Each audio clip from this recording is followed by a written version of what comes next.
Most people who visit North Carolina are drawn to its stunning beaches, the Outer Banks, the historic lighthouses, and charming coastal towns. But just a short boat ride away from the bustling tourist spots lies a remote, wind-swept strip of sand that feels like a world away, a place where time seems to have stopped in the 1500s. If you venture to this isolated island, called Shackleford Banks, you'll discover a civilization that has thrived for centuries, untouched by the modern world. This isn't a human civilization. It's a kingdom ruled by wild horses. Welcome to Did You Know by FactBite Daily, where today we're uncovering the secrets of America's shipwrecked horses. Shackleford Banks is one of the last truly wild places on the East Coast.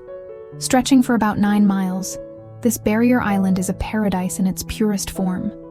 You won't find any paved roads, no condos, no souvenir shops, and certainly no hotels. In fact, there are no permanent human residents at all. The island's only full-time inhabitants are its majestic rulers, the banker horses. For generations, these hardy animals have roamed the dunes and maritime forests, creating a society all their own. But the real mystery, the question that has captivated locals and historians for centuries, is how did they get here? How did a herd of horses end up on a deserted island, separated from the mainland by miles of treacherous water? The most romantic and enduring legend claims they are the direct descendants of Spanish mustangs. The story goes that nearly 500 years ago, a Spanish galleon, loaded with explorers and their prized horses, met its fate in the notoriously dangerous waters off the North Carolina coast, an area known as the Graveyard of the Atlantic. As the ship sank, the horses, in a desperate bid for survival, swam through the crashing waves and found refuge on the shores of Shackleford Banks. They've been here ever since, the last living relics of a bygone colonial era. Of course, not everyone is convinced by this dramatic tale. Some historians have proposed a more practical theory, that the horses were simply left behind by early European settlers. Colonists, including the English explorer Sir Richard Grenville in the 1580s, may have grazed their livestock on the island, leaving some behind when they departed. Over time, these abandoned animals would have formed the feral herds we see today. For a long time, it was one story against another, a classic case of folklore versus historical record. But then, modern science stepped in to shed new light on the mystery. Recent DNA testing was conducted on the banker horses, and the results were astonishing. The genetic analysis revealed a strong link to historical Spanish horse breeds, the very same types of horses that would have been aboard those 16th century galleons. While this doesn't definitively prove the shipwreck story is true, it pours gasoline on the fire of the legend. It strongly suggests that these aren't just any feral horses. They carry the genetic signature of the Spanish conquest in their veins, making the myth of the Spanish shipwreck survivors more plausible than ever. Visiting Shackleford Banks is an adventure in itself. There's no bridge. The only way to get there is by private boat or a passenger ferry. Once you arrive, you step into a rugged, untamed landscape.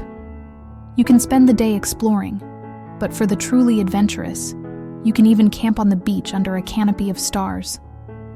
As you hike the rugged interior trails, winding through dense maritime forests, you'll feel like an explorer discovering a new land.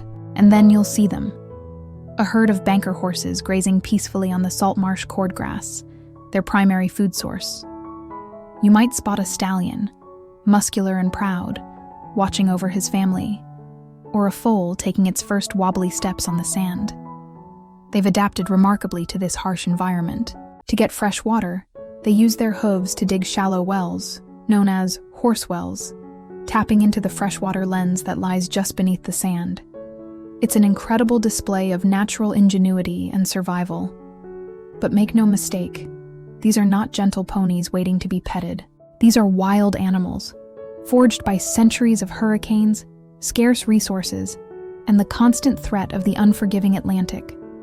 They are fierce, independent, and hardy survivors. The National Park Service, which manages the island as part of the Cape Lookout National Seashore, has strict rules to protect both the horses and the visitors. You must stay at least 50 feet away at all times, never feed them, and respect their space. getting too close can be dangerous, as these animals will defend their territory and their young. Observing them from a safe distance, you get to witness nature in its rawest form.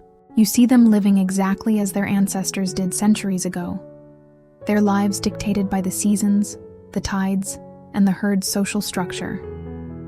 Standing on the dunes of Shackleford banks, with the wind whipping your hair and the sound of waves crashing, watching these horses roam free, you get a powerful sense of history. It's more than just a wildlife sighting. It's a rare and profound glimpse of America before it was America.